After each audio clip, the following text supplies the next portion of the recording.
Welcome to Buffalo Pregame, your source for live Buffalo football discussion, news, analysis, opinions, and more.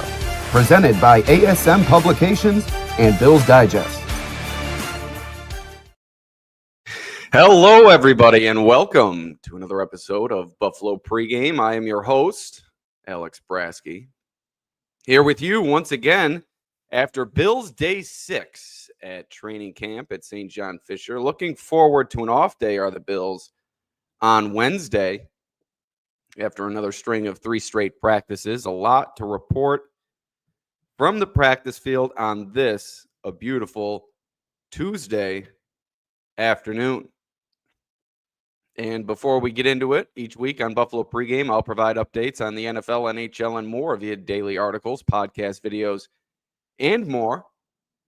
Please subscribe to the Buffalo Pregame with Alex Brasky Substack page, or also on YouTube or wherever you get your podcasts, along with Bills Digest, which we just released our pre-training camp issue before training camp and coming up with our preseason issue in August. So plenty of coverage to go around. Excited to bring it to you, the people, here on Buffalo Pregame. But let's get into it.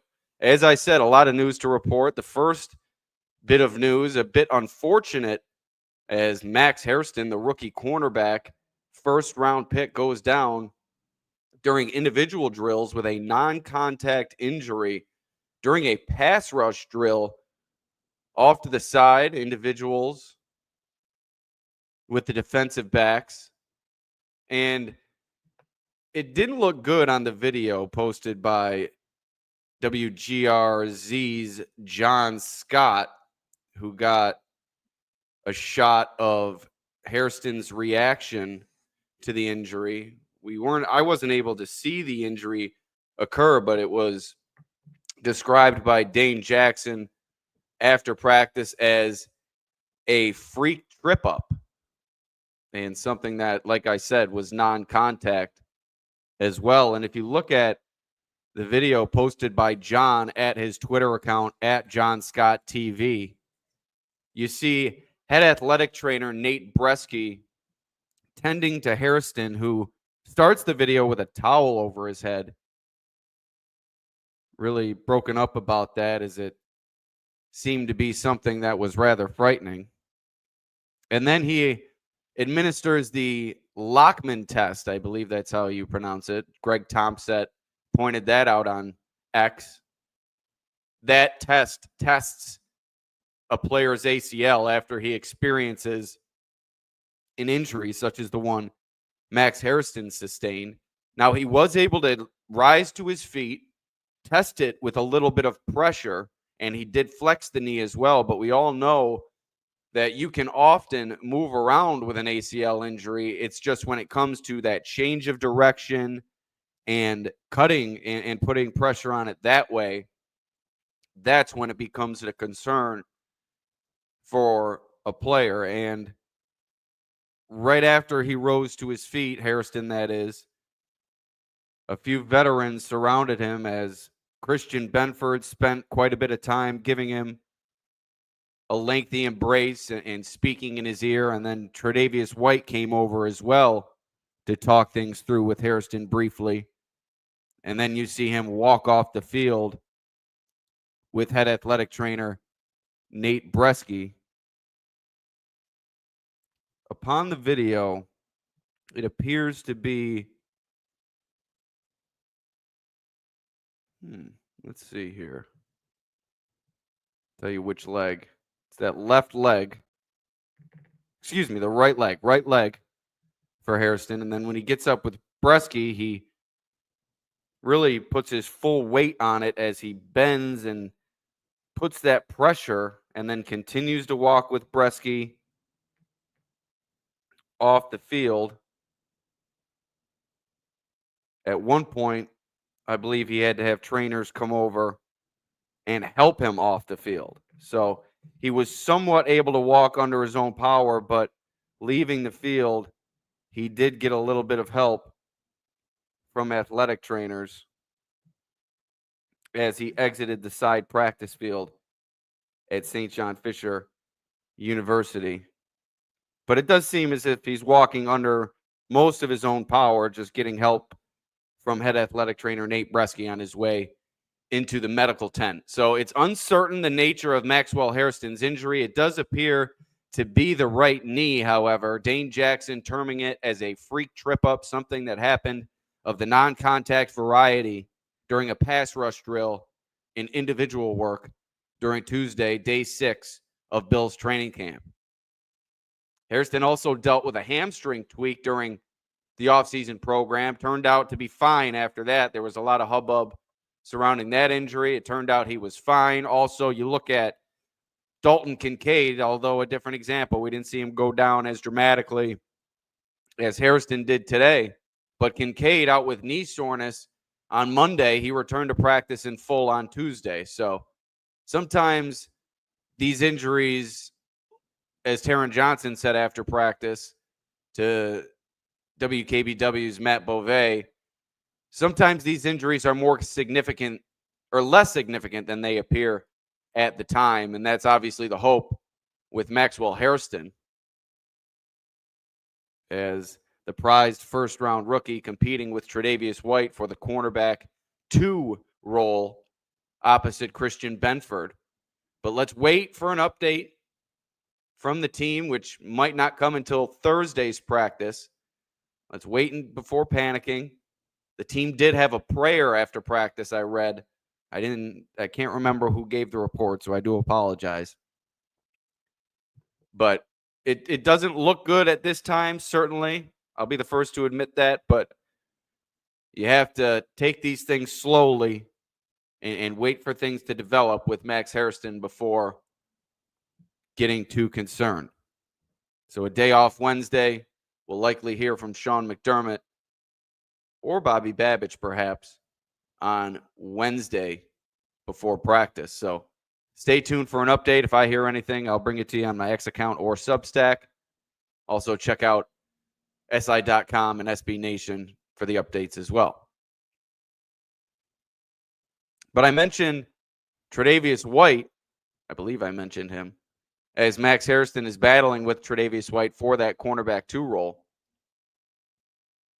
With the way Tre'Davious White has been playing so far during training camp, I think the concern level with Hairston's injury should be a lot. Let's rephrase.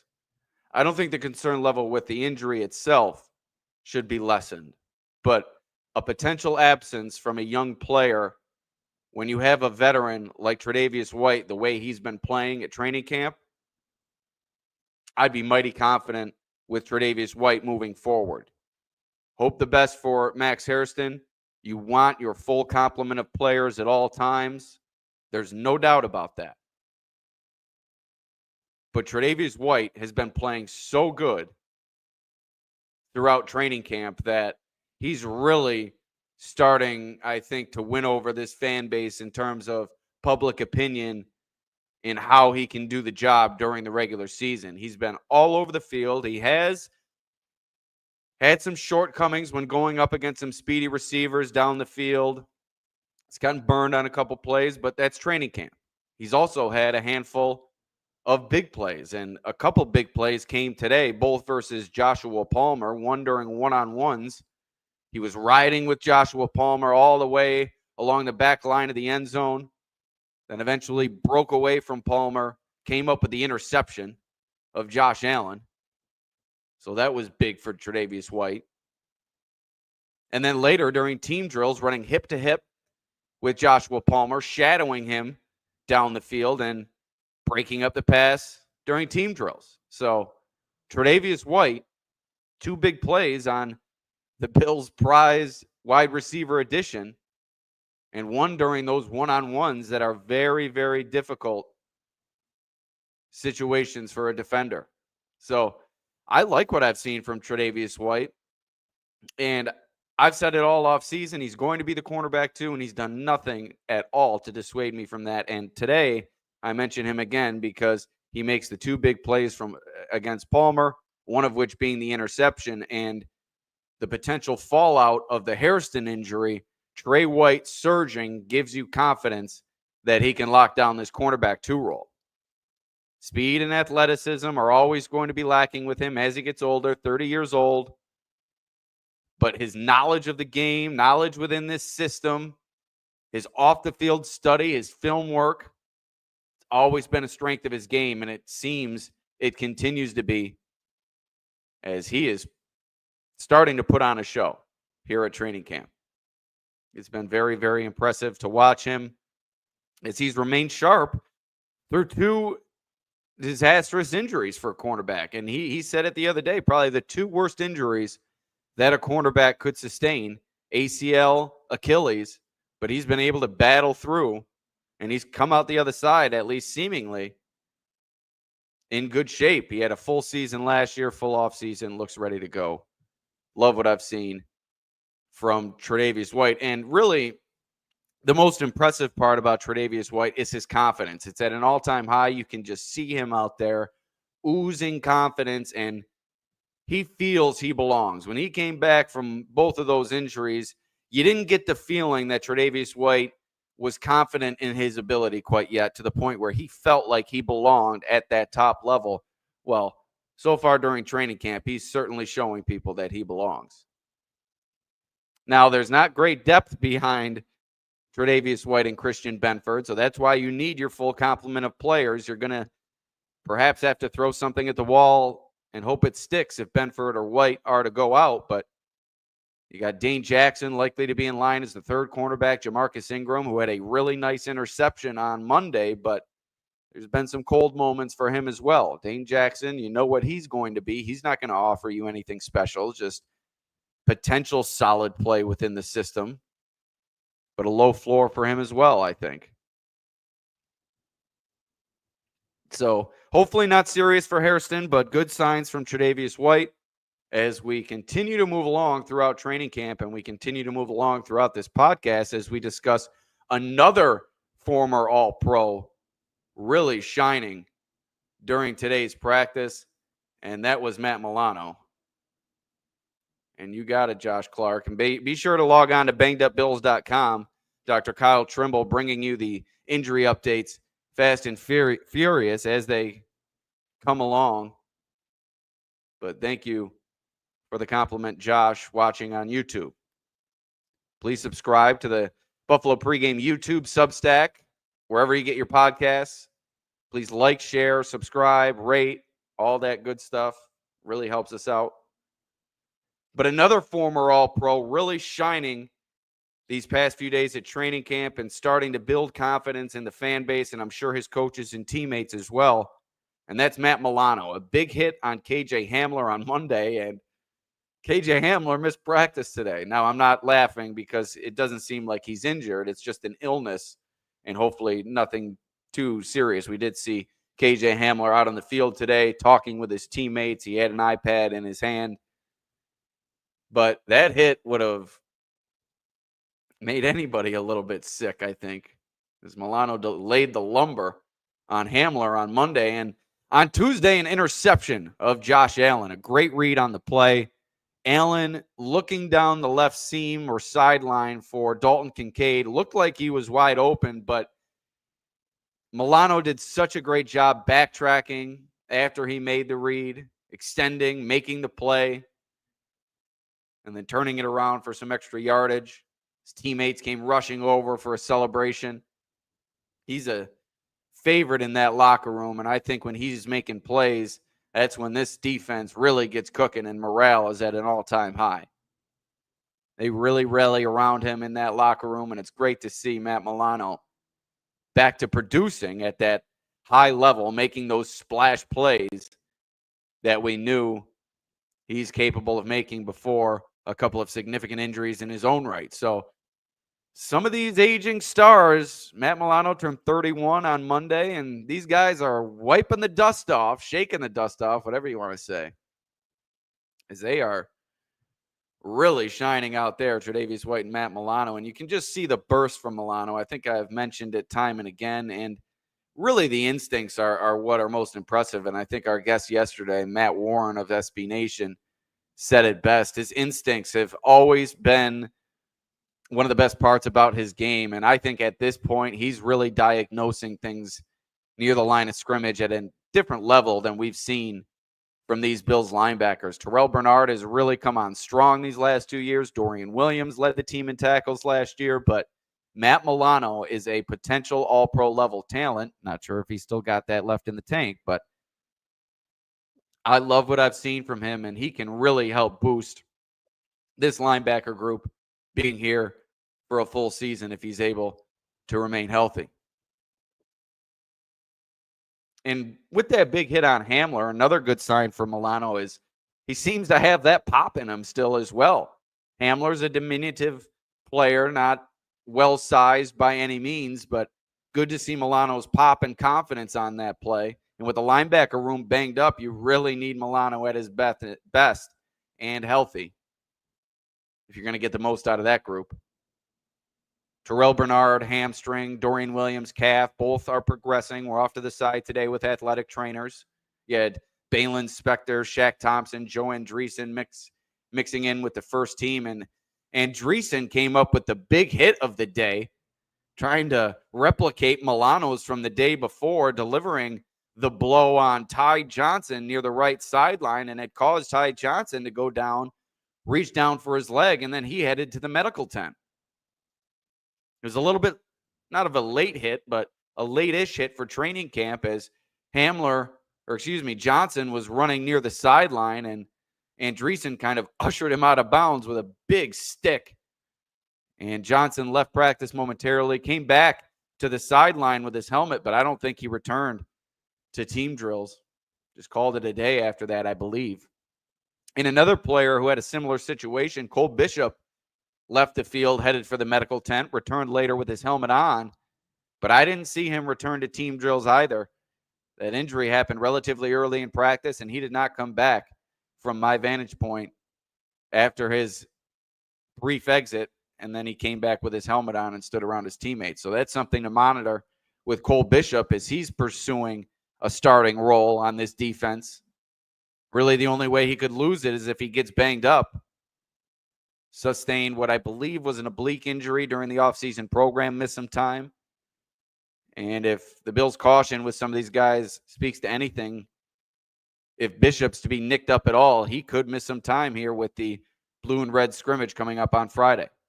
Needs to stay healthy to win that starting job. You got DeMar Hamlin third in line. Haven't seen much from Derek Forrest. It's really Hamlin in there all the time as the second safety. And Cam Lewis has been making plays as well. His versatility at the safety position. He's had a number of pass breakups over the past couple days. But speaking of the secondary and really deep down the field, it was bombs away for the Bills Tuesday, day 6 at Bills training camp. Both Mitch Trubisky and Josh Allen connecting for what appeared to be 50-yard touchdown passes. Trubisky locking up with newly acquired Deion Kane, the wide receiver who was picked up on Monday. And then undrafted rookie Steven Gosnell came away with a deep touchdown reception from Josh Allen, a high arcing ball, beautifully thrown. Gosnell wide open, looked like he beat Trey White and I think DeMar Hamlin on the play, running wide open deep down the seam, and Allen found him in stride for the score. Similar play between Trubisky and Kane. Not the two players you want necessarily on the other end of those deep balls, as you have Josh Allen's throw to Steven Gosnell just posted by the Bills.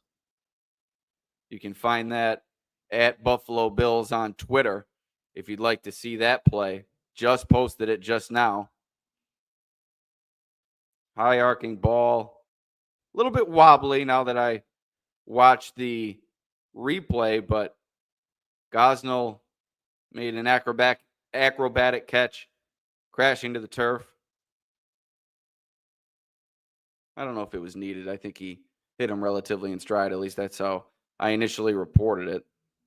Let's see. Let's watch the video back. I'll get this up. Yeah, Gosnell kind of had to come back to the ball, maybe thrown behind where he was. An awkward adjustment, though. I think it was a better ball than this replay is giving it credit for. 1 second. This is good podcasting. I got to tweet this out.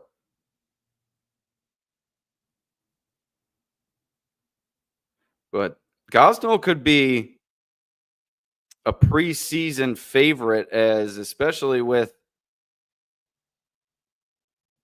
all the injuries.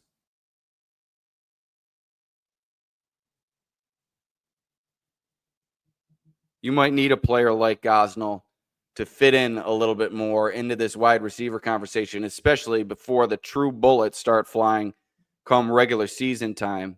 And I like what I see from Gosnell, the undrafted rookie out of Virginia Tech, showing some speed. He's made a number of receptions today. During camp this year.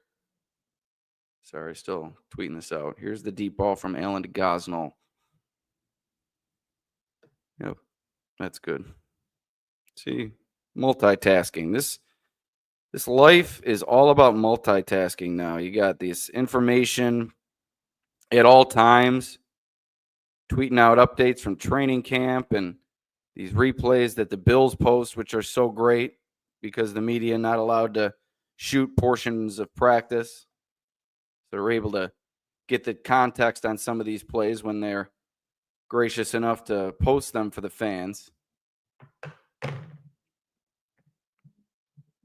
Yeah, Ellen let it fly. A little bit of a wobbly throw. Caught it right at the goal line, it appears. Did Gosnell. But a great throw and catch. Not to linger on that point too long, but it was really nice to see these past couple of days the way the Bills have incorporated the deep passing game. It was something that was missing from their repertoire a season ago in that passing game. And Khalil Shakir, I think, is someone who they're trying to work down the field. I've said it a little bit on this podcast. Somebody pointed it out on Twitter today, and I agreed with them. I think they're trying to extend Khalil Shakir's game, and also Dalton Kincaid has been targeted down the field quite a bit. So that's a good sign. But other injuries for wide receivers, you have Elijah Moore still out with leg soreness, although Brandon Beane did say about he and Curtis Samuel, who's out with a hamstring injury, that both of those players could be returning soon. He said that on Sirius XM this afternoon. So good signs for Moore and Samuel and the wide receiver room as a whole. Tyrell Shavers got carted off the other day, but he was out there on the side with athletic trainers, ankle injury for him. Caden Prather also dealing with a hamstring injury. He was off to the side working with athletic trainers. And then KJ Hamler missed due to what I believe was heat illness on Tuesday. But they need bodies. Gosnell and Kane came through. It was nice to see the depth kind of shine through when they were given the opportunities today, especially Gosnell with the first team catching that deep ball from Josh Allen. And Mitch Trubisky takes a step forward in this quarterback two battle. I think the deep ball where he and the deep ball where he and Kane hooked up really was the shining light of his performance today. But Mike White on the other end of things threw an interception to Daquan Hardy.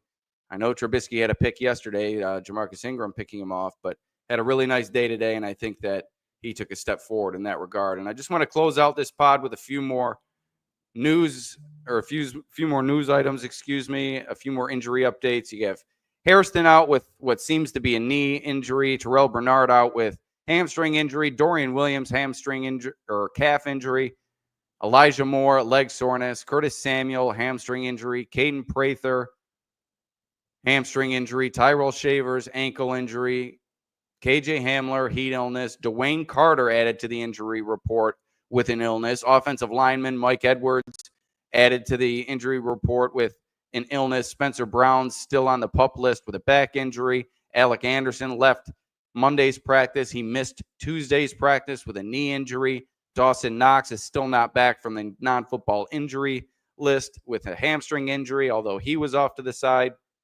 working with athletic trainers on Tuesday. And then Johnson and Bishop, who departed briefly, came back to the sideline, and I didn't see them go back into team drills. Tyler Bass, kicker, still out with a pelvic area injury, pelvic area soreness for Tyler Bass, kind of a strange injury there. But the Bills are cautious when it comes to training camp injuries. That lowers my concern level at this point. But the amount of guys with soft tissue injuries are concerning. Those are injuries that can linger. Also, those ankle sprains that Tyrell Shaver sustained, another injury that can linger as well. But a few more items here. Josh Allen has really been on point throughout training camp. I think sometimes you take it for granted with his greatness, but he has been intercepted a few times in recent days. It appears, though, during those circumstances, he's really trying to either work on something with his receiver or test something out in terms of forcing a throw. Nothing he's doing that isn't intentional in any way. So I think he's trying to work out some of the kinks with his receivers, see what they're capable of in terms of contested catches. So nothing to be concerned about with those interceptions. I think his accuracy has been there. And then the layers, as I've been mentioning, to the Bills passing game have been there. They've been going short, intermediate, and today they hooked up on the deep balls, and Allen has really been leading the way. His vision has been elite, and he's done a great job getting everybody involved using that everybody eats mentality that's been instilled these past couple of years. So never take him for granted. Sometimes you just got to give Josh Allen a shout out. We all remember the days of passes going off the hospitality tent and stuff like that. So the MVP gaining rapport with some of his new guys and maintaining that connection with Keon Coleman, Dalton Kincaid, and the like. Greg Rousseau at Oliver, great days today. Great start to camp. Oliver providing plenty of penetration. Greg Rousseau knocking down balls in the backfield.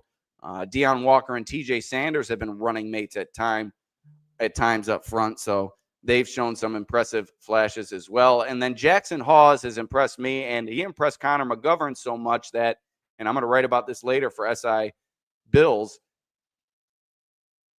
when he was asked, McGovern that is, on One Bills Live earlier today, what player has impressed him most, he said, without a doubt, Jackson Hawes' blocking ability, and he's excited to see what his versatility at that jumbo tight end spot could possibly bring down the road for the Bills defense. But that's going to do it here. Long injury list. You can check out my X account, my Substack.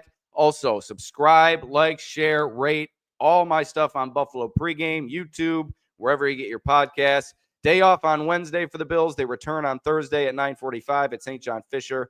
The return of the blue and red is this weekend. Everybody get excited for that. Thank you for joining me. We'll see you next time.